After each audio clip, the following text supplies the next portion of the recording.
धर्म से जाकर के पूछा, यानी कि बैल से, कि भैया तुम कौन हो और तुम क्यों जा रहे हो? तो बैल ने कहा, महाराज मैं ही धर्म हूं। जब सत्युग था तो सत्युग में बैल के 20 पैर थे, तीनों लोकों में घूमता था, सतो गुण था। त्रेता युग आया तो त्रेता में मेरे 16 पैर रह गए। उस समय रजोगुण और सतोगुण दोनों था। बारी द्वापुर की आई तो द्वापुर में मेरे मात्र 12 पैर रह गए। तो उस समय रजोगुण था, फिर भी मैंने किसी से कुछ कहा नहीं। लेकिन महाराज अभी कलयुग है और इस कलयुग में मेरे मात्र 4 पैर रह गए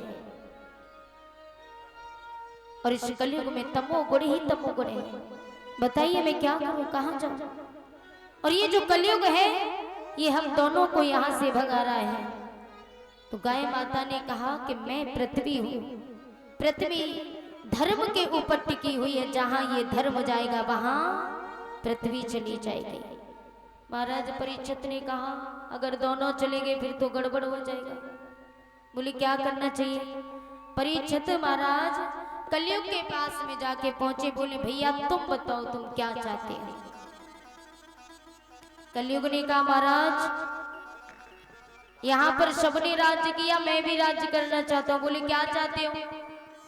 बोले मैं ये चाहता हूं कि मुझे रहने के लिए स्थान चाहिए, मैं संसार का सम्राट बनना चाहता हूं।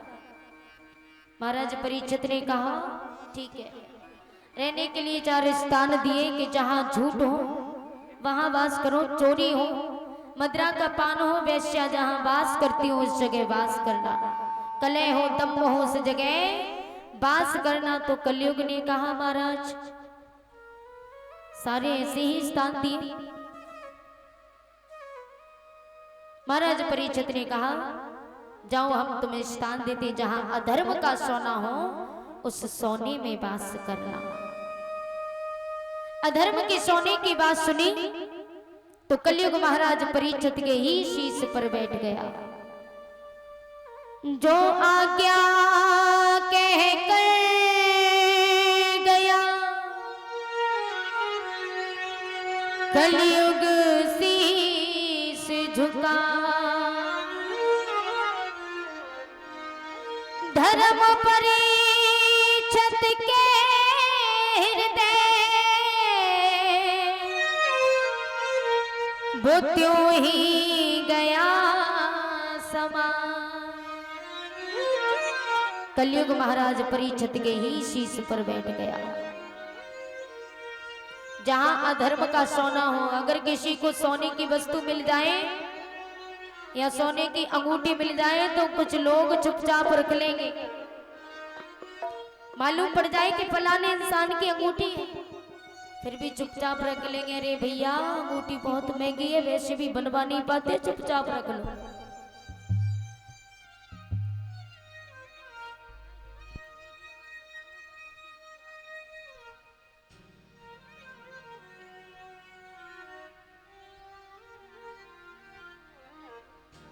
तो जब हम उस वस्तु को रख लेते तो वहां कलयुग वास कर जाता है, उस घर में कलयुग घुस जाता है। और कलयुग रहता कहाँ है? जहां पर लड़ाई झगड़ा होता हो उसी घर में कलयुग वास करता है।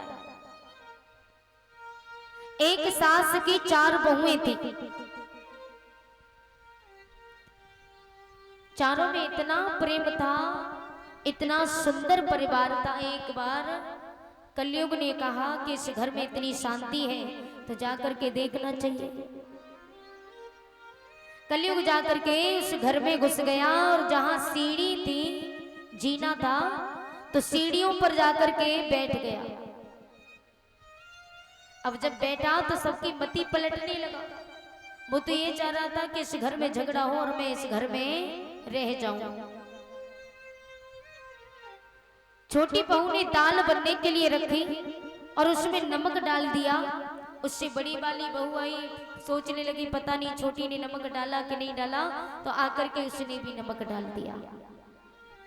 उससे बड़ी बहू आई, उसने भी नमक डाल दिया, और सबसे बड़ी बहू आई, उसने भी दाल में नमक डाल दिया। बारी बारी से सबने जब नमक डाला तो दाल हो गई कड़वी। दाल बनने के बाद जब भोजन बना तो उस घर में नियम था कि घर के बड़े पहले भोजन करते थे। ससुर जी जब भोजन करने के लिए आए तो भोजन की थाली परोसी, निवाला तोड़ के दाल से लगा के जैसे ही मुंह में रखा तो पूरा मुंह कड़वा हो गया। लेकिन फिर भी चुपचाप बैठ करके भरपेट भोजन किया।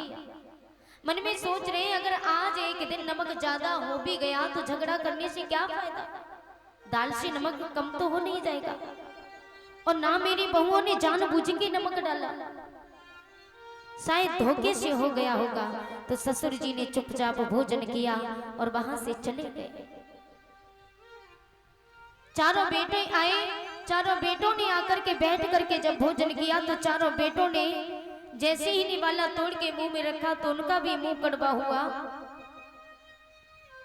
तो उन्होंने भी सोचा कि दाल आज इतनी कड़वी है, लेकिन बोले नहीं, एक दूसरे के मुंह की तरफ ताक रहे हैं, लेकिन किसी से कुछ कहा नहीं। सोचने लगे कि जब मेरे पिता ने चुपचाप भोजन कर लिया तो हमारे कहने से क्या फायदा। वो भी चुपचाप भोजन करके वहां से चले गए।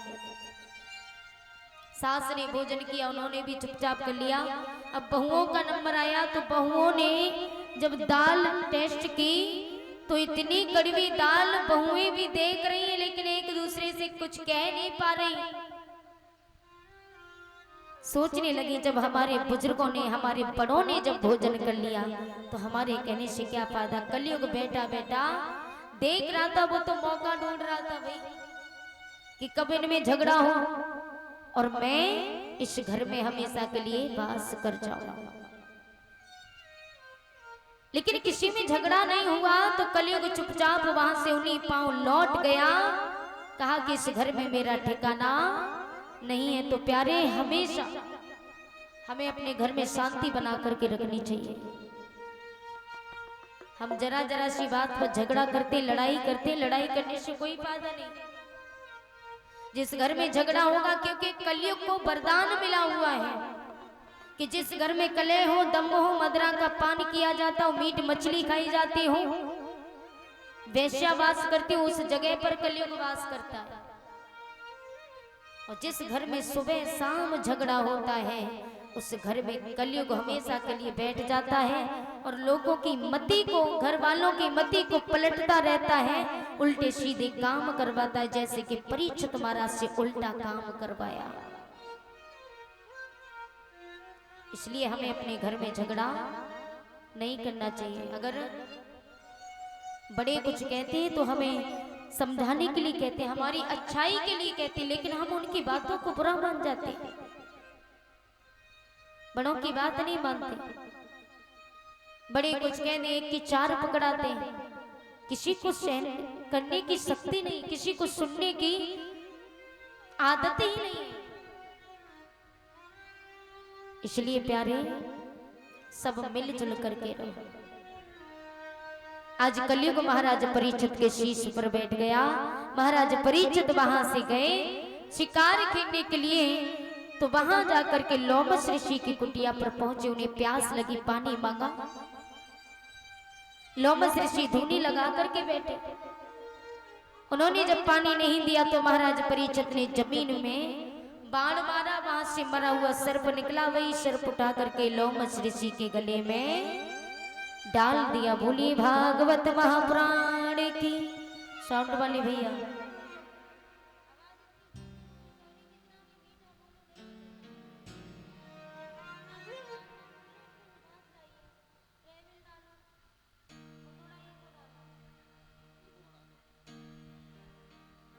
श्री राधा जय राधा।